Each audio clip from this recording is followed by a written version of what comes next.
그런 생각이 들었습니다. 이제 알겠지? 이 말 한마디가 얼마나 중요한지 모릅니다. 여러분, 부활하신 주님을 믿으십니까? 부활하신 주님은 우리를 위해서 부활하셨습니다. 그런데 그 부활하신 주님은 무덤이 빈 무덤입니다. 인도에 가면 아주 큰 화려한 아주 아름다운 궁전이라고 할 수 없지만 저 타지마할이라는 곳이 있습니다. 인도 뉴델리에서 한 3시간 정도 가면 아그라라는 도시가 있습니다. 그 도시에 타지마할, 전 궁전이 아니고 세상에서 가장 아름다운 무덤입니다.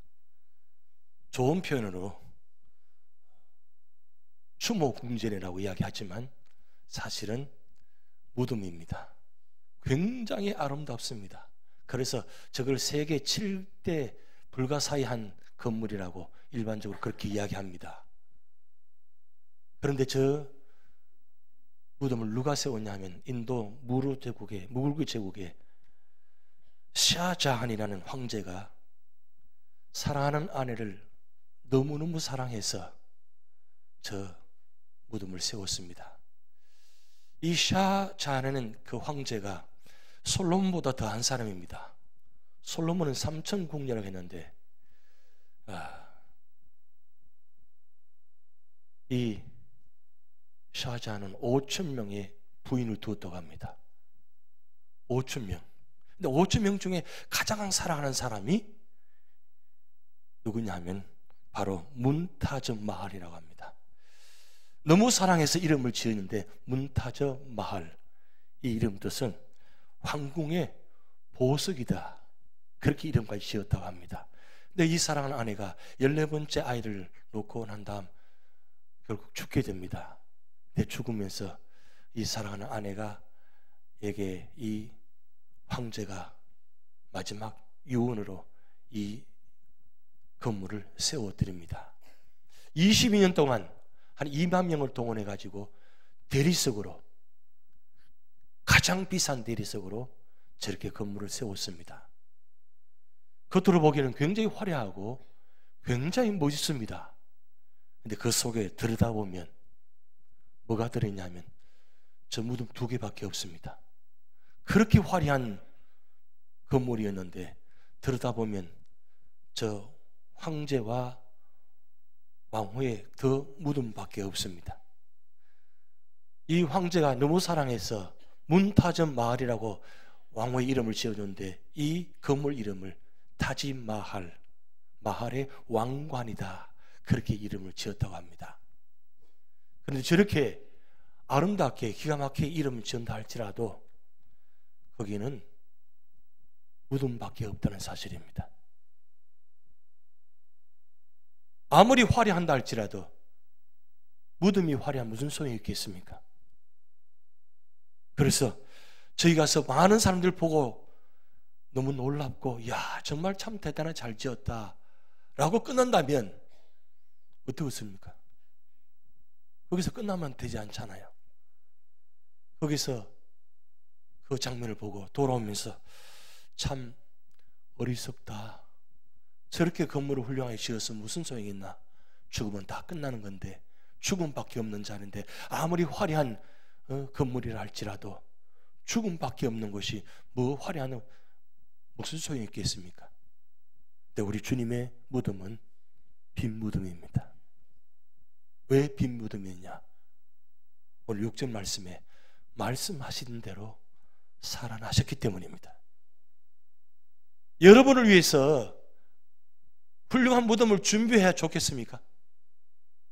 세상의 왕들은 훌륭한 무덤을, 웅장한 무덤을 짓기를 원합니다. 그래서 한국이나 중국 가보면 굉장한 큰 무덤들이 있습니다. 이집트에 가면 피라미드, 엄청난 그 무덤들이 있습니다. 그렇게 화려한 무덤이 우리에게 무슨 말을 해주고 있습니까? 아무리 건물이 화려하다 할지라도 죽음은 죽음으로 끝난 것이다. 그러나 왜 우리 주님께서 세상에서 가장 화려하고 가장 아름다운 궁전을 지어서 그 안에 모셔야 되잖아요. 하나님 아들이신데. 그런데 그 하나님의 아들 그 무덤을 왜 빈 무덤밖에 없습니까? 중요한 건 무덤이 중요한 것이 아니라 살아있다는 게 중요한 겁니다. 만약에 하나님께서 살아계시지 않고 예수님이 살아계시지 않다면 오늘 여러분 고린도서 15장에 사도 바울이 15장에 말씀하는 것처럼 가장 불쌍한 자입니다. 가장 불쌍한 자들이 모여서 예배드리는 것입니다. 이게 얼마나 어리석은 일입니까? 그러나 우리 예배가 어리석은 예배가 아니라 우리 예배가 가장 존귀한 예배가 될 수 있는 이유는 무엇입니까? 오늘 찬양대가 부활주일날 아름다운 모습으로 주님을 찬양드렸습니다. 왜 이렇게 찬양하는 거예요? 주님이 살아계시기 때문에 찬양드리는 거예요. 죽은 자에게는 찬양하지 않습니다. 장성곡입니다. 그러나 주님이 살아계시기 때문에 살아계신 하나님께 하나님의 은혜로 이 쓸데없는 자 왜 구속하여 주는지 난 알 수 없도다. 어디서 그런 가사가 나와요? 주님이 살아계셔서 우리를 구원하시기 때문에 그 사랑의 은혜로 말미암아 우리가 찬양으로 들리는 것입니다. 그런데 이게 중요한 건 어떤 분들이 주님께서 성경에 말씀대로 살아계셨다고 하시는데 그 말씀이 어디 있냐고 만약에 여러분이 질문하신다면 여러분 그 성경 어디 있다고 말씀할 수 있습니까? 분명히 성경에는 말씀하신 대로 살아나셨다고 예언하셨고 그 말씀하셨는데 그 성경 본문이 어디 있는지 알고 계십니까? 한번 정리하자는 겁니다. 지금은 정리할 때입니다. 어린아이가 성부, 성자, 성령 삼위 하나님을 네이클로버에 호랑이에 비유하면서 그렇게 간단하게 딱 정리합니다. 그건 이해하는 것이 아니라 믿는 것이라고. 사실 믿는 것도 놀라운 일이죠. 내가 믿고 싶어도 믿어지지 않는데 어떻게 이야기할 수 있습니까? 그런데 여러분 오늘 그 말씀을 성경에는 기록해 놓았다는 겁니다. 누가복음 24장 44절 말씀 보면 말씀 이렇게 기록되어 있습니다. 또 이르시되 내가 너희와 함께 있을 때에 너희에게 말한 바 곧 모세의 율법과 선지자의 글과 시편에 나를 가리켜 기록된 모든 것이 이루어져야 하리라 한 말이 이것이라. 모세오경에 선지자의 글에 시편에 예수님께서 부활하실 것을 예언되어 기록되어 있다는 말씀입니다. 이 말씀을 우리가 기억하고 알고 있고 우리가 이 말씀을 전해야 된다는 말씀입니다. 모세오경 보시면 모세오경에 부활의 예수님이 어떻게 기록되는지 말씀 봅니다. 창세기 3장 15절 말씀에 여자의 후손을 통해서 주님은 부활하신다는 말씀이 기록되어 있습니다. 이건 최초의 원시복음입니다. 예수님께서 부활하신 것을 가장 성경에서 먼저 예언된 말씀이 창세기 3장 15절 말씀. 이 말씀 여러분 꼭 기억하셔야 됩니다. 여자의 후손이 누구냐? 바로 마리아의 후손을 말합니다. 마리아의 아들이신 예수님이 여자의 후손을 통해서 태어나게 하시고 사탄과 권세를 이기시고 사망의 죽음을 권세를 통해서 이기셔서 승리하게 하셔서 부활하신다는 말씀을 창세기 3장 15절 말씀을 기록해 놓았습니다. 그리고 히브리서 11장 19절 말씀에 이렇게 말씀 기록되어 있습니다. 아브라함이 독자 이삭을 드리는데 어떻게 이 독자 이삭을 드리시느냐? 그것은 아브라함이 죽은 자를 살리신 하나님을 믿었다는 겁니다. 그 믿었기에 독자 이삭을 드렸습니다. 거기에 유래되는 말이 여호와 이레는 단어가 나옵니다. 준비되었다는 말씀입니다. 하나님께서 이 아브라함에게 시험합니다. 독자 이삭을 100세 는 아들입니다. 어떻게 드릴 수 있습니까? 그런데 이 아브라함이 독자 이삭을 하나님께 드립니다. 실질적으로 칼을 들고 죽일까지 하려고 합니다.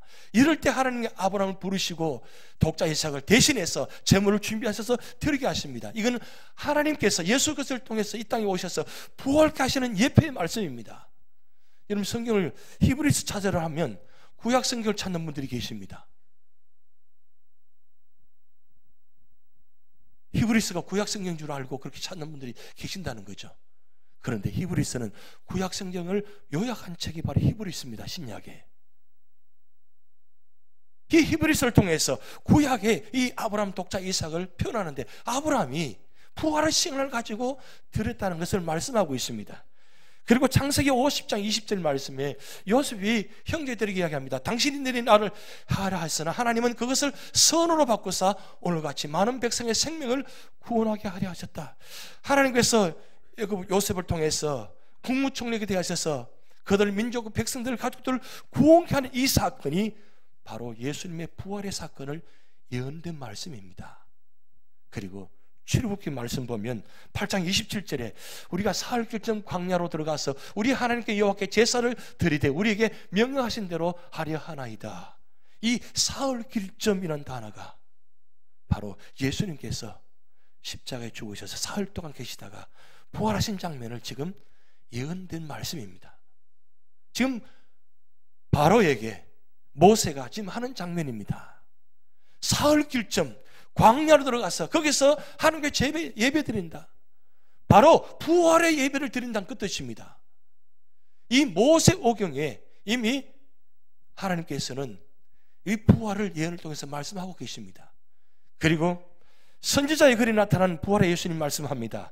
이사야 60장 1절 3절 말씀에 이렇게 말씀 기록됩니다. 일어나라 빛을 발하라. 이는 내 빛이 이르르고 여호와의 영광이 내 위에 임하였습니다. 이사야 선지자를 통해 가지고 영광의 빛이 부활의 빛이 나타난다 말씀을 지금 예언된 말씀하고 있습니다. 그러면서 호세아 6장 2절 말씀에 우리 다 같이 한번 합독하시겠습니다.